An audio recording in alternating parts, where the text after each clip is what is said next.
Ok, ya aprendió. ¿Está en modo avión? Supongo. Voy a revisar por si acaso.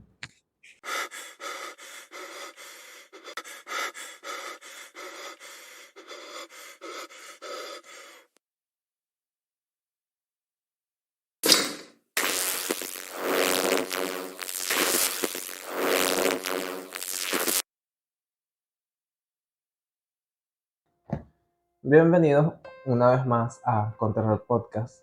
¿Cómo están?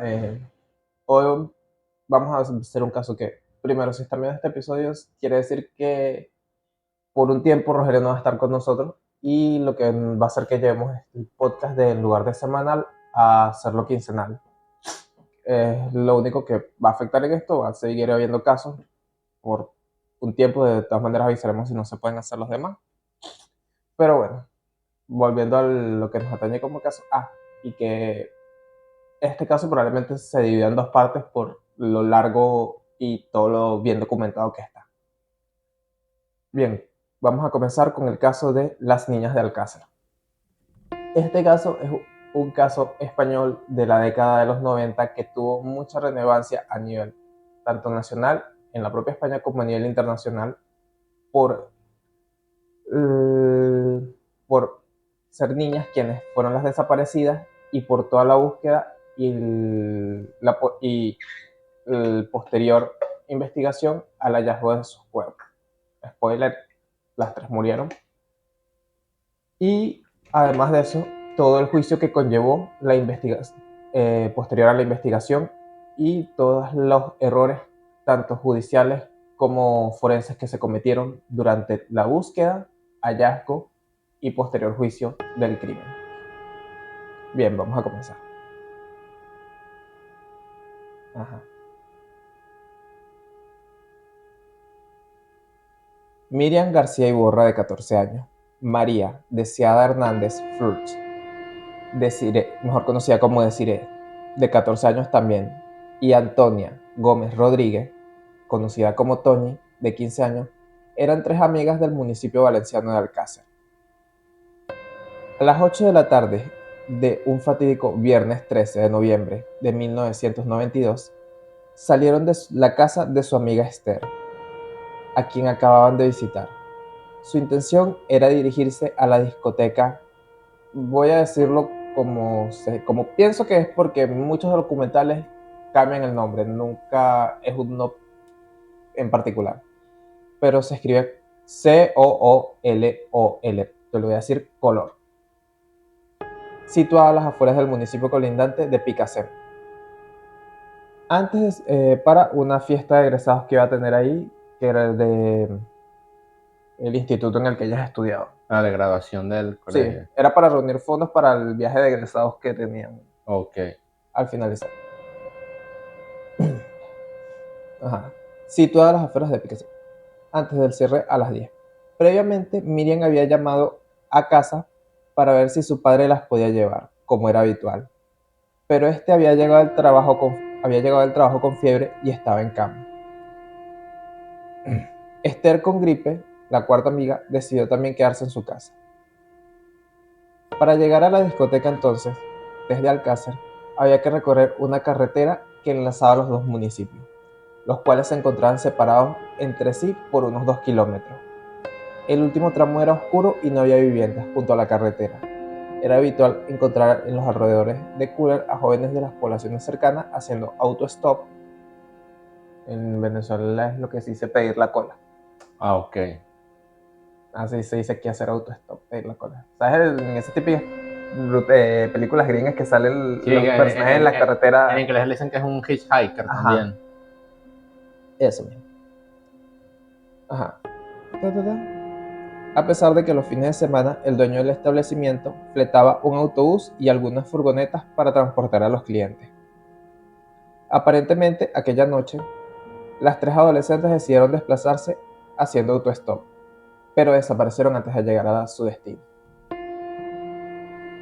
La búsqueda de las adolescentes fue intensa desde el día siguiente de la desaparición y no estuvo exenta de incidentes, porque fuera de que se comenzó el día siguiente, ahí sí actuaron rápido al ser 3 menores de edad, y empezaron a buscarlas justo el día siguiente de su desaparición. Coño, Porque al ver que no llegaron después de la fiesta, los padres se presentaron a las comisarías y comenzaron la búsqueda rápida. Ese domingo, 2 voluntarios de protección civil de 26 y 35 años que estaban participando en las labores de búsqueda por los barrancos de Picasen fueron arrollados por un todoterreno. El más joven murió en el acto, mientras que su compañero fue ingresado en el hospital por traumatismo cráneoencefálico y 14 fracturas en las piernas, de las cuales se consiguió recuperar con algunas secuelas. Ya, pero esta gente fue una gente de la policía. Voluntarios que se habían sumado a la búsqueda. Ah, estos dos eran voluntarios y fueron víctimas. Sí. El mismo día, después de las 10 de la noche, las familias de las muchachas esperaron su regreso a casa. Sin embargo, las chicas se han ido con lo opuesto, casi sin dinero. Este hecho descartaba la idea de una huida voluntaria y empezaba a alimentar la teoría de un rapto. Aunque la ausencia de pistas era desalentadora, los investigadores recibieron numerosos testimonios de personas que creyeron haber visto a las niñas en diferentes puntos de España ese fin de semana. Como siempre, se pierde a alguien, piden que haya ayuda y salen 500 reportes de debajo de las piedras en lugares muy equidistantes. Que si no, yo la vi, donde esto esté, a 500 kilómetros de distancia del punto donde desaparecieron. Como, las acabo de ver, son igualitas, señora. Señor, deje los hongos. Señor, usted está en Rusia, las niñas desaparecieron en España ayer, no, ni siquiera un avión llega tan rápido. Los testimonios más verosímiles fueron aquellos que describían el posible recorrido de las niñas, desde Alcácer en dirección a la discoteca Color. Así, el de una pareja de jóvenes declaró haber acercado con su coche a las 3 niñas desde la salida de Alcácer, donde hacían autostop, hasta una gasolinera situada en la entrada de Picasen, que esta es una de las partes que sí se ha logrado corroborar del trayecto final de ellas antes de desaparecer, que fue una pareja que las recogió y las iba a llevar a la discoteca y ver, pero se les averió el carro antes de llegar y tuvieron que llevarlo remolcado hasta la gasolinera donde las dejaron. De ahí ellas continuaron haciendo autostop. Ah, ya, entonces el último punto de que las vieron fue en la gasolinera. Sí. Bueno, ese fue el último punto en el que los vio la pareja, porque se llegaron a estar muy cerca de la discoteca, pero después de ahí fue que desapareció. Okay. Lo vamos a ver de todas maneras más adelante. La salida de casa. Ajá. Un chico de Alcácer que regresaba de la discoteca dijo haberlos visto mientras caminaban en dirección a la discoteca.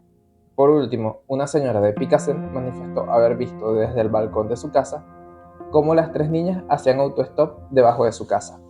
La mujer aseguraba que un pequeño coche blanco ocupado por 4 personas paró a la derecha de la calzada y vio cómo las 3 niñas se subieron en él. Guárdalo del coche blanco porque va a ser importante para un futuro. Estoy pensando que un coche blanco con 4 personas y se meten 3 más, Naguará, pero son o están bien apretados o la gente... Esa es una de las partes que hace mucho ruido en el caso. Ten eso presente para más adelante. Ok. Las fuerzas de seguridad centraron sus primeras investigaciones en amigos de las menores, clientes habituales de las discotecas y sus dueños, llegando a la conclusión de que las adolescentes no habían llegado al local en ningún caso.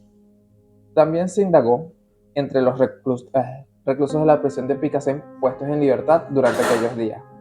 Además, se investigó a los delitos de la zona. Durante 2 semanas, fueron tras la pista de un hombre que satisfacía sus deseos en un descampado con muñecas grandes que compraba en una tienda. O sea, con muñecas inflables.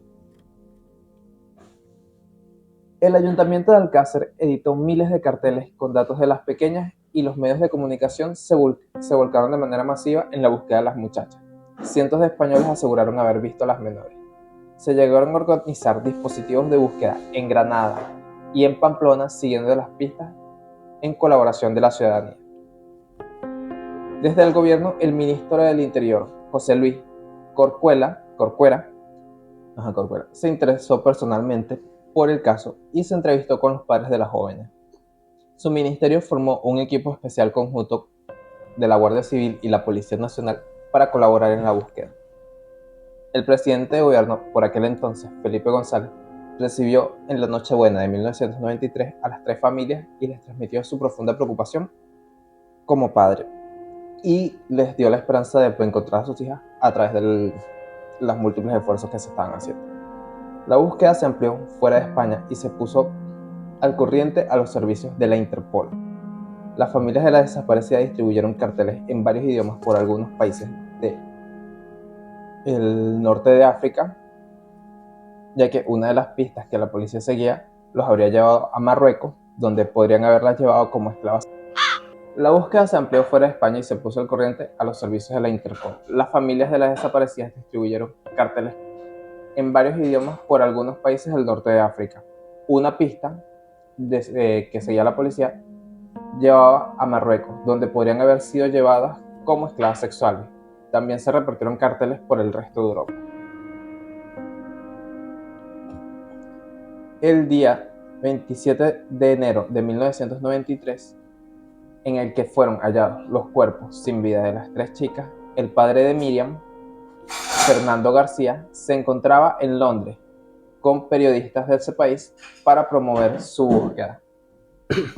O sea, literal, el padre de Miriam, de las 3 familias, el que más implicado estuvo en hacer esa visita a medios y verlo para hacer que se conociera la desaparición y la búsqueda. Y la verdad es que cuando las descubren, él estaba Fuera del país. Buscándola. Buscándolas, que es lo más fuerte.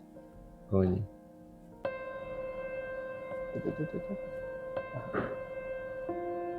Ajá. El miércoles 27 de enero de 1993. Por la mañana. El miércoles 27 de enero de 1993 por la mañana, un apicultor de 69 años de edad y su consuegro subieron al monte a revisar unas colmenas de su propiedad. El lugar, conocido como Barranco de la Romana, es un paraje montañoso en el término municipal de Tous, a 12 kilómetros al norte del pantano de Tous y a unos 50 al sureste de la ciudad de Valencia.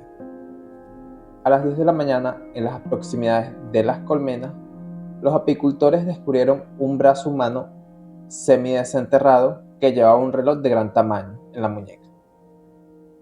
Un equipo de la Guardia Civil fue trasladado al lugar luego de la llamada de los agricultores.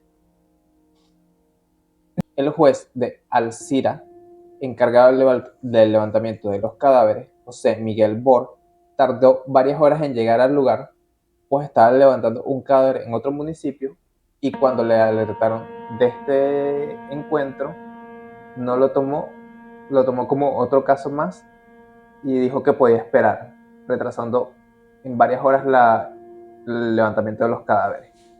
Coño, bueno. Eso es lo que les había comentado antes. Sí, que el tipo, no, para más tarde. Sí. En un primer momento, el tamaño del reloj en el brazo del cadáver hizo pensar al equipo que iban a desenterrar a un hombre.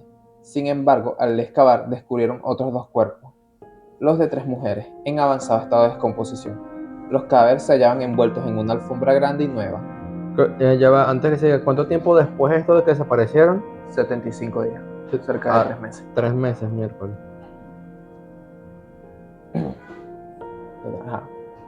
En el interior de una fosa grande de grandes dimensiones que había sido excavada a propósito. Los cuerpos estaban maniatados y apilados uno encima del otro, sin tocarse entre sí. 2 de ellos presentaban en la cabeza separada del resto del cuerpo. Mierda. A pesar del deterioro de los cadáveres y de sus prendas de vestir, los colores y los tejidos se habían degradado junto con los cadáveres. Los expertos ya apuntaban a que podrían tratarse de las 3 niñas. El juez declaró secretas las diligencias para que no se hiciera tan público, porque durante los meses de desaparición, como vimos en el caso de la Águila Negra, estamos grabando esto el mismo día, la prensa se volcó en el caso, pero a la vez que se volcaron, se llenó de un amarillismo. Sí, que más bien obstruyeron la investigación. Sí.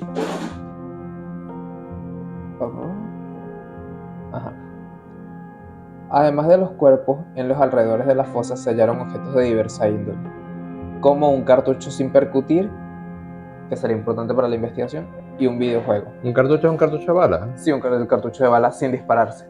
Ok. O sea, se encasquilló la teoría de que se encasquilló esa primera bala, y lo tuvo que cuando sacar. la tuvieron que sacar para después volver a disparar.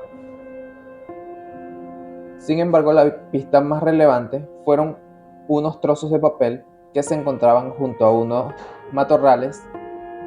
Tras su reconstrucción, resultó ser un volante del Hospital La Fe de Valencia a nombre de un tal Enrique Anglés Martínez, que había sido atendido de sífilis unos meses atrás. Este volante fue la clave para la identificación de uno de los primeros sospechosos. Una vez desenterrados los cadáveres, fueron trasladados al cercano municipio de Lombari. Sin haber realizado las autopsias, no existía la certeza de que los cuerpos hallados fueran los de los adolescentes desaparecidos. Sin embargo, todo parecía indicar que se trataba de ellas. Los familiares se reunieron en el ayuntamiento de Alcázar cuando a últimas horas de la tarde se les comunicó la noticia. A las 11 de la noche acudió el presidente de la Generalidad de Valencia, Joan Lerma, para estar en contacto con las familias. Poco antes de la medianoche, los cuerpos fueron trasladados al Instituto Anatómico Forense de Valencia, donde permanecieron toda la noche antes de que se les practicase la autopsia. Ok. Que en esta parte fue lo que yo les comenté, de que cuando se levantaron los cuerpos no se hizo lo que se debe hacer. No se hizo el procedimiento correcto para la levantada de cadáveres, ya que en lugar de primero tomar fotos de cómo se habían encontrado los cadáveres, fueron desenterrados, colocados fuera de la fosa y posteriormente fue que tomaron fotos una vez ya manipulada la escena, por lo que no se puede saber a ciencia cierta muchas de las cosas que se perdieron, la evidencia que se perdió durante el levantamiento de los cadáveres, que es algo que vendrá a morder la cola a la fiscalía durante el juicio a los implicados en este crimen. Claro, porque de paso si no tomas fotos, entonces no sabes si hay algún cómplice allí, y envió un trapo y el trapo desapareció mágicamente porque no hay fotos que te digan que el trapo existió para empezar. Yo, como les había comentado, que se me olvidó poner, creo que me lo pasé por alto en la parte del guión. Durante la recogida de los cadáveres, el encargado de tomar las fotos para que quedara en el registro forense tuvo que dejar la cámara a un lado para ayudar a los otros forenses a levantar los cuerpos, en lugar de quedarse haciendo su trabajo, que era el que debía hacer, de tomar las fotos. E incluso dejaron que uno de los agricultores que habían encontrado los cadáveres ayudaran sin tener el equipamiento preciso y pudiendo contaminar la escena del crimen. Son errores que vamos a ir viendo a lo largo de este caso, que aunque son pequeños, van acumulándose y han evitado que se quede una fructífera fin a este caso. Claro, es que nada más con eso es como que un abogado puede destruir, y lo bueno, mira, hicieron todo esto y tú puedes hacer que el caso se anule porque la evidencia está contaminada por todos lados y no puedes meter a nadie preso. No solo eso, sino que también puedes crear la duda razonable de que pueden ser plantadas todas las evidencias porque no había porque no hay registro, ni fotos ni nada. Todo de cómo están las cosas en un principio. Entonces, todas las pruebas que tienen son plantadas porque no hay prueba de lo contrario. 3 días después de la aparición de los cadáveres de las 3 niñas, tuvo lugar su funeral y posterior entierro en el cementerio municipal de Alcázar.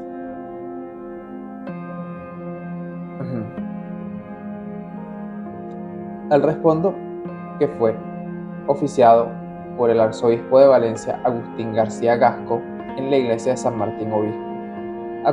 Acudieron numerosas personalidades de la Comunidad de Valencia, como su presidente Joan Lerma o la alcaldesa de Valencia, Rita Barbera. Unas 30.000 personas llenaron las calles del pequeño pueblo valenciano para acompañar a las familias hasta el cementerio, que se encontraba a unos 300 metros del núcleo urbano. Bien, ahora ya una vez dado un poco más de los hechos, vamos a comenzar con la investigación por parte de la policía. Que con 30.000 personas yendo al entierro, uno pensaría que la policía sentiría presión para hacer el trabajo bien.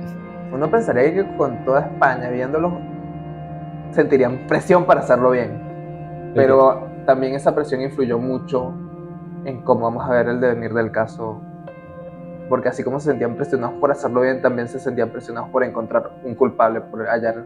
Sí, eso es también un peor a veces de que necesitamos un culpable aquí en el que sea y se inventan uno nada más por meter a alguien preso por el crimen. Tras el levantamiento de los cadáveres y siguiendo la pista del volante médico encontrado en la fosa, la Guardia Civil se apersonó al domicilio de Enrique Anglés, en Catarroja. Enrique tenía un hermano, Antonio Anglés, un conocido delincuente de la zona ya fichado por la policía. En el domicilio se encontraron a Enrique Anglés, su hermana Kelly y el novio de esta, y la madre de los Anglés, Neusa Martins. Los tres primeros fueron enviados al cuartel de Patraix y se procedió al registro de la vivienda. Durante el registro llegaron los otros hermanos de Enrique Anglés, Mauricio y Ricardo, acompañados de un amigo, Miquel Ricard, alias El Rubio. Un guardia civil reconoció a este último como el compañero de fechorías de Antonio y también fue llevado al cuartel en calidad de testigo. Enrique Anglés se presentaba discapacidad intelectual.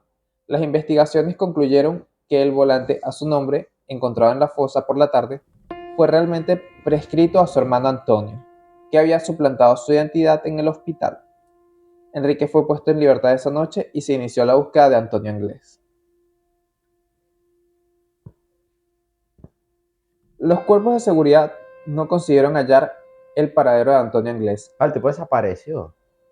Lleva desaparecido hasta la fecha. Sí, mierda. Que había emprendido su huida desde el primer momento. Una de las primeras pistas le situaba el viernes 29 de enero de 1993 en una peluquería de Valencia. Los dueños del negocio alertaron a la policía después de haber atendido a un cliente que había acudido para que le quitaran el rubio teñido del pelo y que coqueteaba con las empleadas. A pesar de la fuerte colaboración ciudadana, ninguna pista posibilitó su captura. Ahora vamos con el siguiente sospechoso, Miguel Ricard, el que se presentó con los hermanos de Anglés al cuartel y que fue tomado en calidad de testigo. Ok. Miguel Ricard realizó una declaración voluntaria cerca de la medianoche del 27 de enero, debido a las contradicciones en las que incurrió y su amistad con Antonio Anglés y el hecho de que su coche coincidía con la descripción del coche en el que habían sido vistas las tres chicas. La última vez que fueron vistas, Miguel Ricard pasó a estar detenido sobre las 5 de la madrugada. 15 horas más tarde, antes de la medianoche del 28 de enero, Ricard realizó su primera declaración como acusado ante la Guardia Civil, en la que confesó la participación de los crímenes. Ricard quedó en prisión preventiva, confirmando su participación en los crímenes en otras dos declaraciones realizadas el día 30 de enero y el 2 de marzo de 1993. Pero sí confesó ser parte de las venas de las niñas, ¿o qué dice? Sí, inmediatamente, aunque hay cierto dejo de que pudo haber sido torturado por la policía, confesó en 3 oportunidades que participó en los crímenes. Ok. Bien, ya con los sospechosos, uno en búsqueda y captura y el otro ya capturado, vamos con las autopsias de los cuerpos.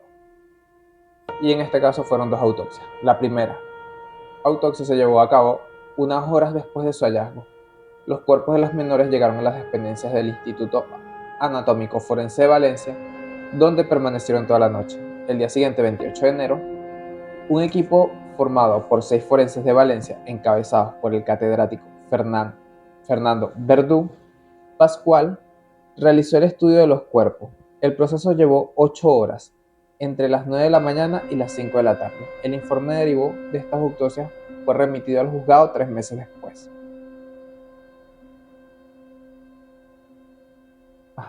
Y la segunda autopsia. Inmediatamente después de las primeras autopsias y por requerimiento de la familia, el catedrático Luis Frontela realizó una segunda autopsia más minuciosa a los cuerpos de los adolescentes. En esta autopsia estuvieron presentes observadores del equipo forense valenciano y 2 guardias de civil que tomaron imágenes del procedimiento. Frontela llevó un estudio de ADN de los pelos que se encontraron en los cadáveres y su ropa. Se hallaron 15 pelos, de los cuales 12 no pertenecían ni a Ricard ni a Anglés, los dos sospechosos. Porque esa es la cosa. En la primera autopsia, como yo les había comentado a ustedes en un principio, antes de hacerse los exámenes pertinentes que se debían hacer, los cuerpos fueron lavados, quitando rastros de tierra y otros rastros biológicos que pudieran haber servido a la investigación. Claro, porque hasta un pedazo de piel muerta y ay, se lo lavas y se pierde la Exacto. evidencia. Además de ciertos déficits que, que llevaron a que las familias pidieran la segunda autopsia a cargo del forense Frontela. Y bueno, esta parte, como lo dice, Frontela logró encontrar 15 vellos, 15 vellos sobre los cuerpos de las víctimas, pero solo 3 de ellos correspondían a Ricard y Antonio Anglés. El resto no correspondían a ninguno de los dos. Ok.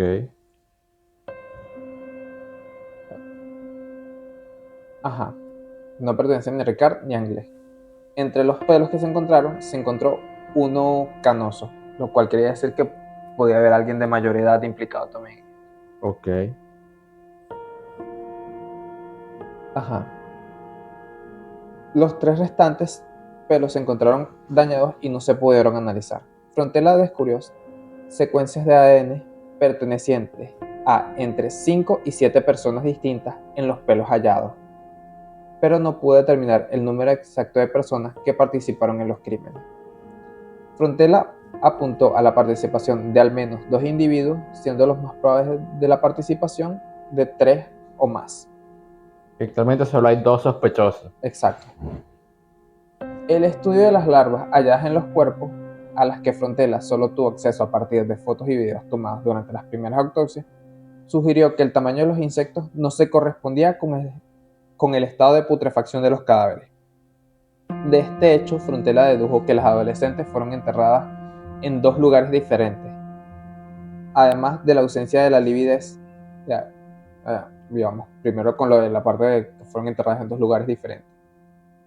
Eso quiere decir que las enterraron, las desenterraron Que y las las volvieron a enterraron enterrar. en un primer lugar, debieron capaz sentir miedo o algo de que las fueran a descubrir y las enterraron en el lugar donde finalmente las descubrieron. Ok. Además, la ausencia de livideces, amoratamientos, de los cadáveres llevó a pensar que los cuerpos de las niñas o bien sufrieron una fuerte hemorragia o bien estuvieron sumergidos en agua, aunque no tuvo suficientes datos para demostrarlo, porque, bueno, investigando casos, cuando te mueres y verga, como ya no hay flujo de sangre porque el corazón ya no bombea, la sangre suele quedarse estancada en ciertas partes de tu cuerpo. Pero Por lo general son las partes en las que, me imagino que por gravedad se va a exacto, por gravedad, o sea, si el cuerpo está, por ejemplo, boca arriba tendido en el suelo, se va a ir a las partes como la espalda, la parte de atrás de las pantorrillas, los glúteos. Ya, ok. Si estás de cabeza, se va a ir a la parte del pecho y la cabeza. Entonces, ahí se van a formar bolsas de color, que esos son los amoratamientos, que él está describiendo la carencia de esos en los cuerpos, el forense. Ok, que ya. Por eso él dice que pudieron estar sumergidas en agua. O bien haber sufrido una fuerte hemorragia que hubiera impedido que esto pasara. Ok. Y de los cadáveres 2 estaban decapitados, ¿verdad? Sí, aunque se cree que esto sucedió por el efecto de putrefacción. O sea, que Ok, se que se desprendieron pudrió el cuello. víctimas de la putrefacción de los cuerpos. El informe derivado de las autopsias fue remitido al juzgado 3 días antes del comienzo del primer juicio. Bien. Ahora, de nuevo, volvamos con Miguel Ricard para hablar de las declaraciones que él dio. Según la descripción de los hechos de Miguel Ricard, Miguel Ricard se autoincriminó en sus declaraciones de los días 28 y 30 de enero y del 2 de marzo. Ricard explicó que la noche del 13 de noviembre de 1992, él y Antonio Anglés recogieron en un Opel Corsa a las 3 jóvenes cuando hacían autostop. En lugar de llevarlas a la discoteca Color como ellas pidieron, las llevaron a una caseta abandonada situada en el paraje montañoso del Barranco de la Romana. Durante esa noche y la madrugada, las adolescentes permanecieron atadas a un poste de madera dentro de la caseta. Mierda. Antonio Anglés fue desatando una a una a las adolescentes para abusar con la ayuda de Miguel Ricard, que les sujetaba las piernas para minimizar el forcejeo. El propio Ricard también abusó de Desiree antes de que Anglés la obligara a entrar en la caseta. Anglés, según las declaraciones de Ricard, Anglés y Ricard hicieron un receso para desplazarse a un bar del municipio vecino de Catadau, con el fin de comprar unos bocadillos para la cena. A la vuelta, Anglés continuó con los abusos y las vejaciones. Cuando terminaron, volvieron a atar a las adolescentes e intentaron dormir. Como estas no paraban de llorar, Anglés se levantó furioso y con un palo las golpeó repetidamente para que se callasen.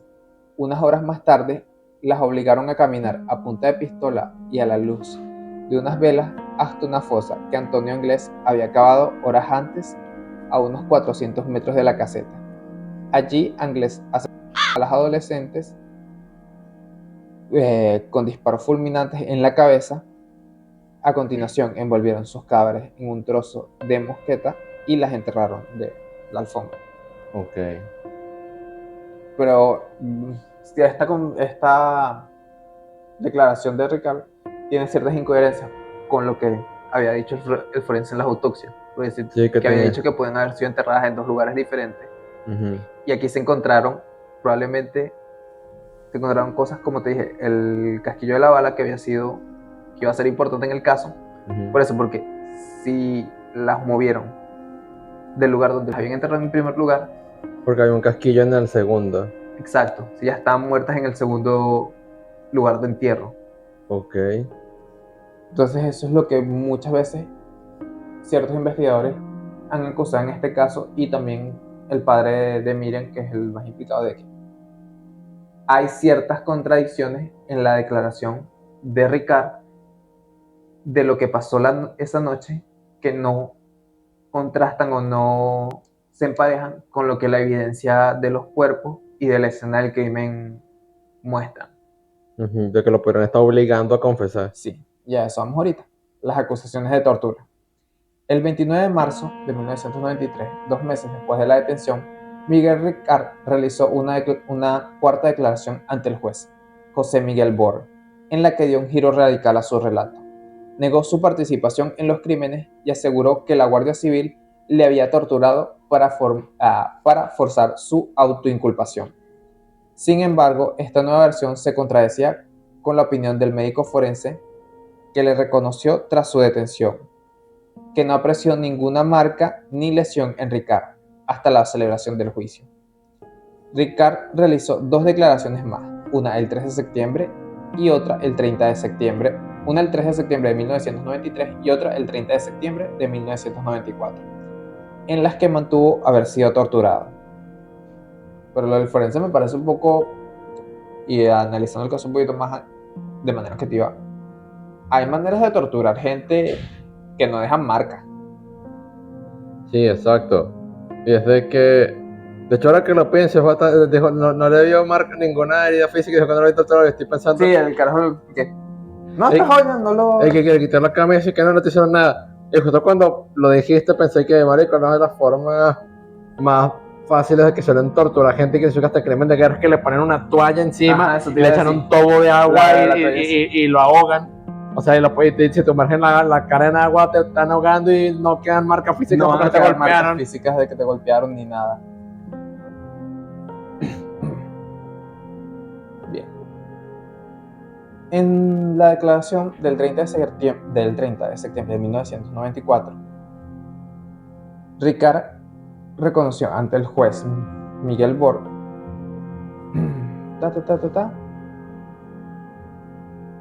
a 2 personas más como partícipes del triple crimen. Estas eran Mauricio Anglés, hermano de Antonio, y otro hombre, hasta entonces nunca mencionado, que Ricard apodó como el Nano. Esto reabrió las investigaciones en 2 frentes.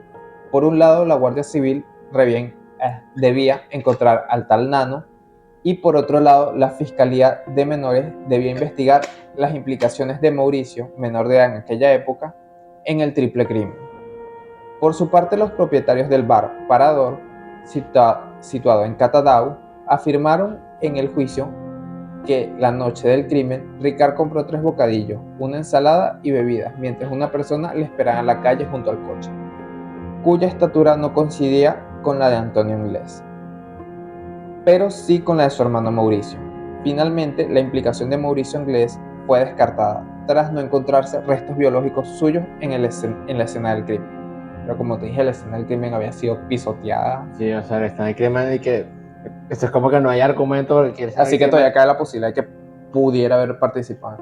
Sí, porque esta escena del crimen que estuvo más maltratada. Bien.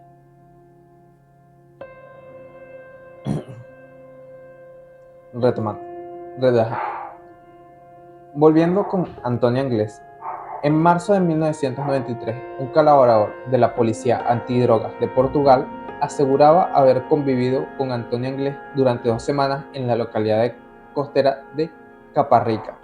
Según este colaborador, Inglés le robó el pasaporte con la intención de tomar un barco que le llevase a Brasil.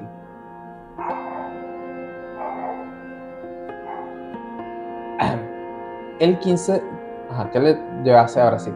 de marzo de 1993, la tripulación del barco mercante City of Plymouth encontró a bordo a un polizón portugués que, al ser descubierto, se lanzó o lo lanzaron al mar. Nunca ha quedado muy claro. Con un chaleco, pero mínimo lo lanzaron con chaleco salvavidas. Ok. Pero nunca ha quedado muy claro si el polizonte se lanzó o fue un intento de homicidio. O lo lanzaron al mar.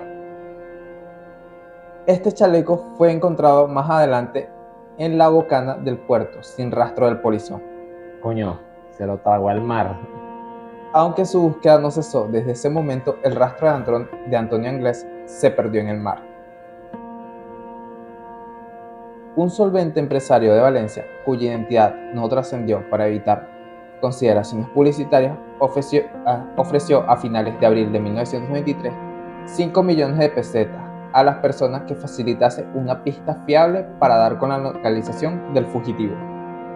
Esta recompensa se uniría a la que ya ofrecía el gobierno por él. El 11 de septiembre de 1995 se encontró una calavera en la playa del condado de Cork, Irlanda, con el tabique nasal desviado, como el de Antonio Inglés. Sin embargo, las pruebas de ADN que se le practicaron resultaron negativas, por lo que no era la calavera de él. No era. Ok. Hay otro crimen por ahí. Sí. Por otro lado, en marzo de 1966, 2 guardias civiles se desplazaron a Uruguay a buscar al cliente de una prostituta cuya descripción coincidía con la de Antonio Inglés, pero tampoco lograron dar con él. Coño. En la actualidad, Antonio Inglés aún sigue como una de las personas más buscadas en el mundo por la Interpol. Te digo que hasta el día de hoy no lo han encontrado. ¿Y han pasado qué? ¿30 años? Sí, más o menos. El crimen fue en el 93, bueno, 92.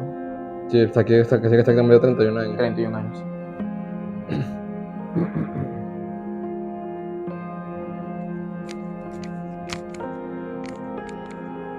Bien, vale. Bien, volviendo de nuevo en el tiempo a 1993, el 1 de febrero de 1993, un hombre de 51 años se presentó ante la Guardia Civil para hacer una declaración voluntaria. Se trataba de Miguel Nicolás Cortona, alias El de Liria, el cual compartió celda con Miguel Ricard en diciembre de 1992, cuando este ingresó en prisión. Debido a la relación de amistad surgida en prisión, Nicolás le propuso a Ricard que fuera a su chalet en el municipio de Liria cuando cumpliera su condena. Al salir de prisión, tras una discusión con su mujer, Ricard se presentó en el chalet de Nicolás para pasar con él unos días. Nicolás le contó a la Guardia Civil que una de esas noches dormía juntos en la misma habitación Un hombre encapuchado entró a la vivienda y le amenazó con un arma de fuego para que le diera todos sus objetos de valor. Nicolás le dio 30.000 pesetas que llevaba en el bolsillo y el encapuchado le propinó una paliza con una barra de hierro. Al día Mierda. siguiente del suceso, Antonio y Mauricio Inglés se presentaron en el chalet para protegerle durante unos días. Nicolás creyó reconocer que el hombre encapuchado se trataba de Antonio Inglés. Ah, o sea, el mismo que lo golpeó fue el que dijo, y que no, yo te protejo. Tipo como una extorsión, pues, para... Ok. No, mira, estás corriendo peligro, vamos a protegerte. Nicolás explicó que desde la llegada de los ingleses al chalet comenzaron los comentarios sobre raptos y de cómo ocultar las pruebas mediante su enterramiento. No, huevona, ey, qué conversación normal que tiene la gente. Sí, conversación de cualquier viernes.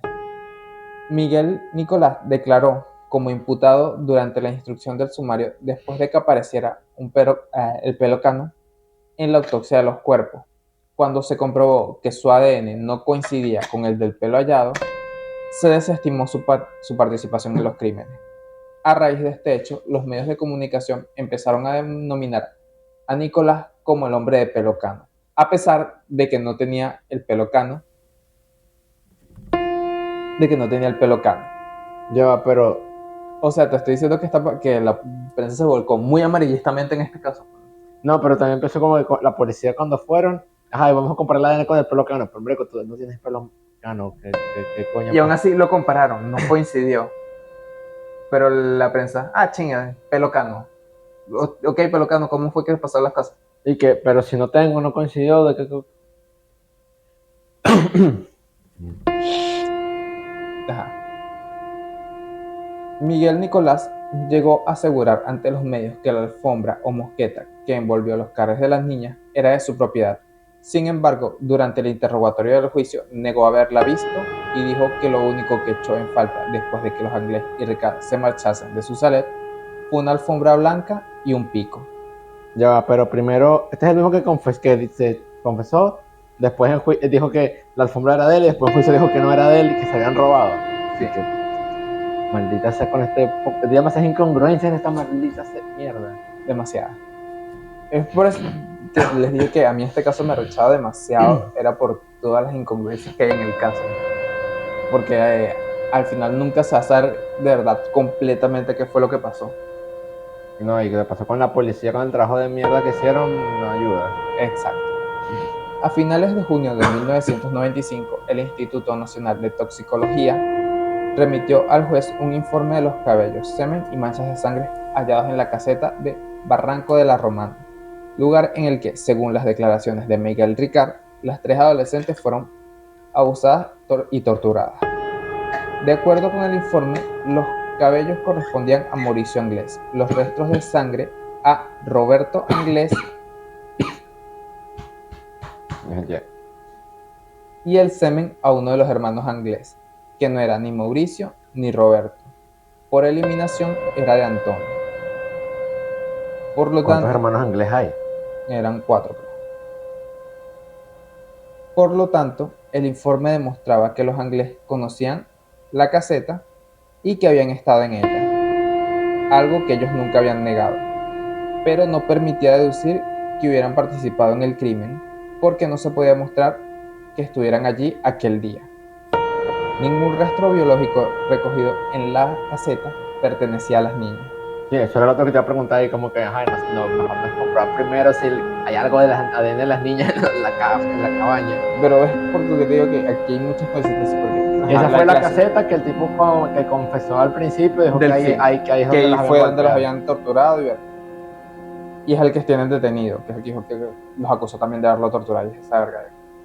Ok, si las tuvieron ahí, tuvieron que haber dejado mínimo un rastro, porque el cuerpo humano se nos cae el cabello constantemente, rastros de Y no, y piel. además si supuestamente las golpearon hasta sangrar, tiene que haber sangre en algún lado. Exacto, y las ataduras, el roce produce que se caigan células de piel, tuvo que haber algo de ellas ahí. El coche de Ricard. Ajá. En el interior del coche de Miguel Ricard, usado para raptar a las niñas, se halló un único pelo cuyo ADN también fue analizado, pero resultó ser del propio Ricard. O sea, para colmo, tampoco en el carro en el que se presume fueron secuestradas las víctimas No hay se encontró rastros de ellas. no hay nada de ella. Y repito, las personas pierden pelo, células del piel. Además, en declaraciones posteriores, Ricard diría que durante el trayecto que las llevaron de la caseta a donde las enterraron, Anglés golpeó a una de ellas para que se callara, haciéndola sangrar. Debería haber rastros de sangre en el auto si eso pasó. Ay, qué pego con todo. Sí, la historia del detenido no se sostiene y de paso la policía no tiene más evidencias para buscar a la otra gente. Sí. Volviendo al tema, por lo largo del caso vamos a dejarlo hasta aquí y vamos a continuar en la segunda parte, como ya lo habíamos hablado, en la que hablaremos del juicio y de los descubrimientos posteriores al juicio y lo que pasó con la condena de Ricard. Así que bueno, lo dejamos hasta aquí. Fue un placer haber estado de nuevo con ustedes. Síganos en las redes sociales, en Instagram, Twitter y TikTok para saber más o menos cómo va a ser este periodo en el que vamos a estar trayendo casos cada 2 semanas. De todas maneras, no creo que vaya a durar mucho y de pronto volvemos a la regularidad de los casos semanales, pero igual vamos a ir viendo los casos cada 2 semanas de momento. Así que esto fue todo. Nos vemos en la próxima.